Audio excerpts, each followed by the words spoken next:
São tantas as perguntas, são tantas as lembranças e as memórias.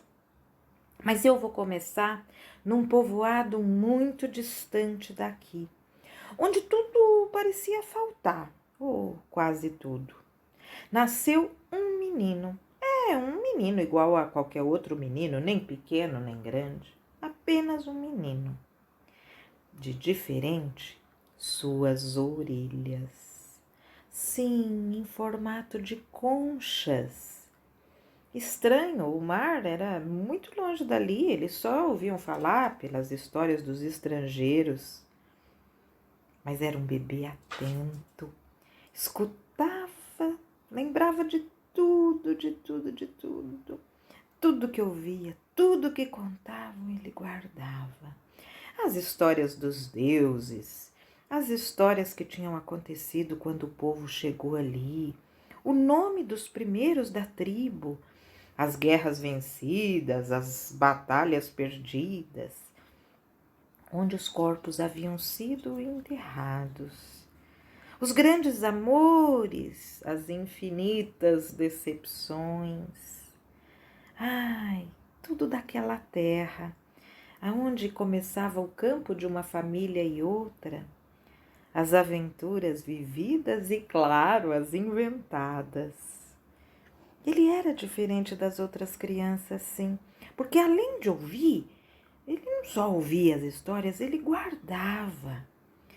E ele tinha essa lembrança, desde um sorriso de bebê, até todas as outras narrativas, a Guerra dos 100 Dias. Ele conseguia guardar. Todas as manhãs, ele esculpia potes, sim, em diversos tamanhos, formatos, jeitos, formas sem fim, uma belezura. E no fim do dia, chegava a noite, ele depositava ali tudo o que colhia. Em cima da cama tinha uma prateleira. E ele então escolhia aquele recipiente que ia caber aquela história do dia.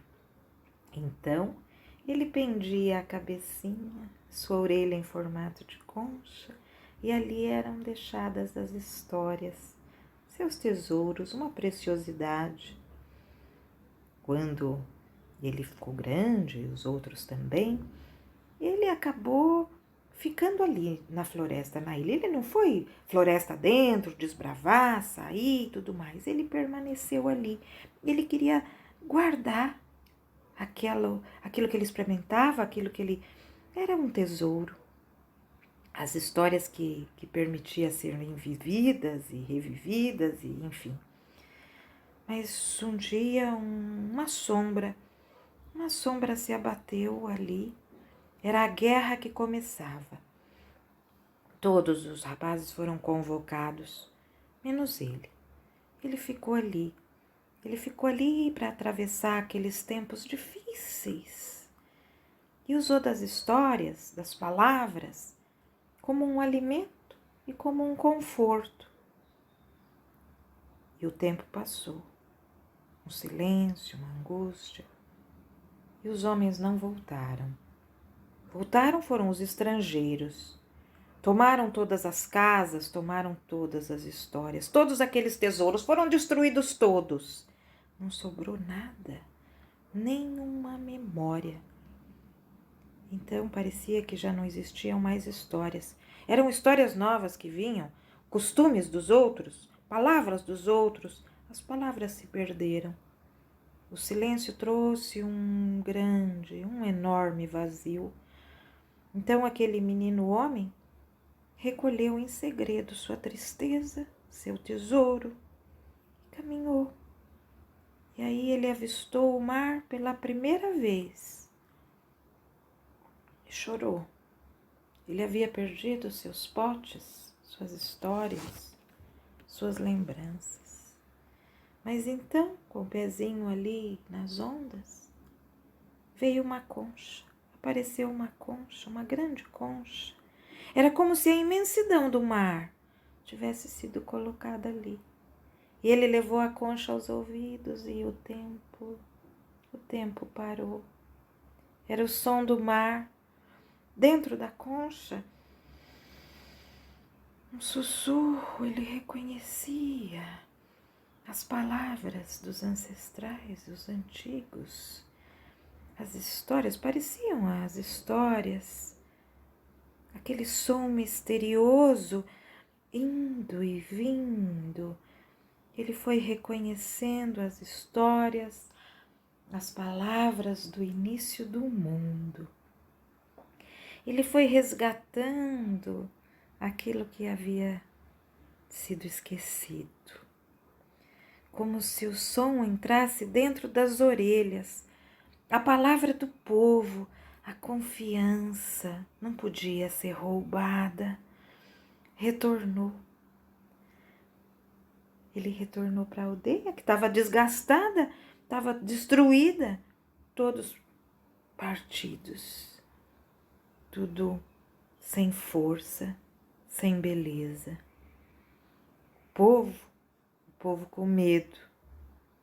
E o menino, então, recolheu pequenos galhos no chão, juntou e fez uma pequena fogueira, uma chama frágil, mas que de repente foi tomando força, porque o menino passou a dizer, quase com um tom de uma prece, o nome de todas as pessoas que tinham vindo antes.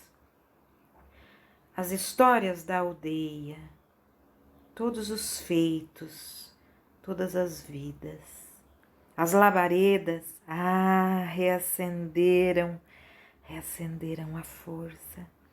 E de repente as pessoas foram se juntando e começaram a contar suas lembranças, suas histórias, e foram compartilhando ali.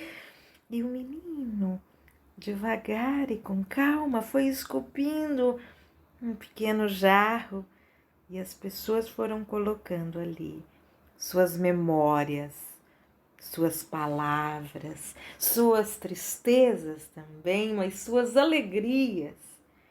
E isso foi de grande força.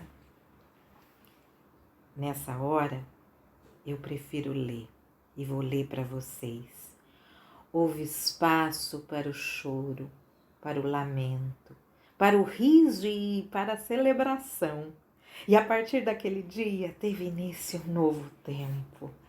Naquele povoado onde tudo parecia faltar à primeira vista, havia palavras, e com elas sempre seria possível reconstruir o mundo.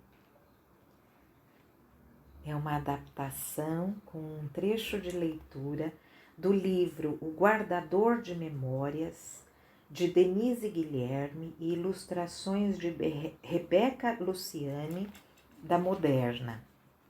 Não preciso dizer que é um show poético do começo ao fim. Quando começa esse povoado, tem palmeiras, tem sol gigante, tem casinhas, e aí nasce o menino. O olho da mãe e o olho do menino parece aqueles desenhos do Egito. Aquele olho chapado, mas que tudo vê, que tudo sabe, que tudo acontece. Olho no olho, mãe com o menino nos braços.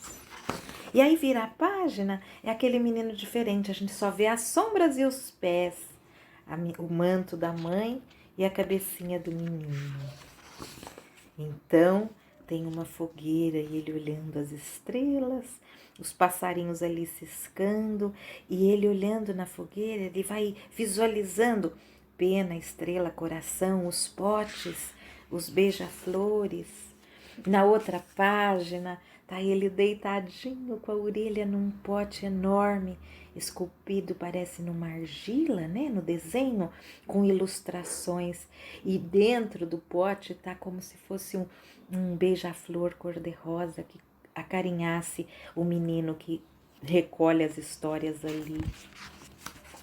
Então passa ele banando a mão numa floresta escura, vários tons de verdes e de azul mostrando essa noite, e ele ali com seus potes no chão não acompanhou os outros.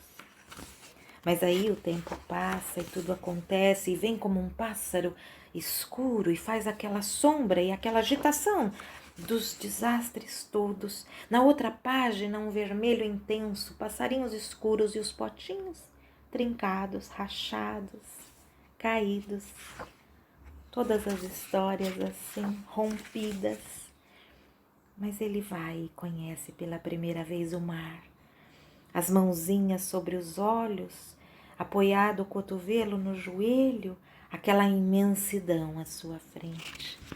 Então, ele pertinho da água, aquele mar em tom de verde, azul, a transparência porque vemos peixinhos, uma concha grande num tom vermelho, alaranjado, e ele vai com as suas mãozinhas. Na outra página, só o olho gigante do menino, a orelhinha e aquela concha que de dela sai pérolas, jades, passarinhos de uma riqueza. São as palavras, são as histórias, é tudo aquilo que a gente pode lembrar. São as memórias que ninguém pode nos tirar. Então o menino ganha fôlego, ganha vida e vê as estrelas no céu e com a concha na mão, ele vai de novo para o povoado que está destruído, que está acabado. Mas com os galinhos, a gente só vê as perninhas dele e um outro bebê engatinhando, chegando perto. Chaminhas saindo daqueles galinhos e quando vê em volta da fogueira, as outras pessoas ali, de todas as idades, todos juntos, reunidos. Página inteira, bem no meio dessa página, tem o gargalo de um pote e mãozinhas que colocam um coração, uma pena, uma pedrinha, nos mostrando que podemos juntar num pote só tudo aquilo que a gente tem para partilhar. Na outra página, aquele bebezinho que engatilhou um pouquinho maior, dentro de um pote, olhando um passarinho rosa. De uma beleza sem igual, mais um convite para que a gente possa trocar sempre. Não tem nada que possa destruir o que a gente tem de melhor. Não tem nada que possa destruir as nossas partilhas. E para tudo isso, vai o convite. Dia 5 e dia 12, eu vou contar histórias terapêuticas num espaço encantador que está renascendo, que está vindo à tona com toda a força e com toda a luz, ainda que na pandemia. Segue os dados no convite escrito. Beijo para cada um. Obrigada por me ouvir e por serem esses potes esculpidos de beleza. Andréia.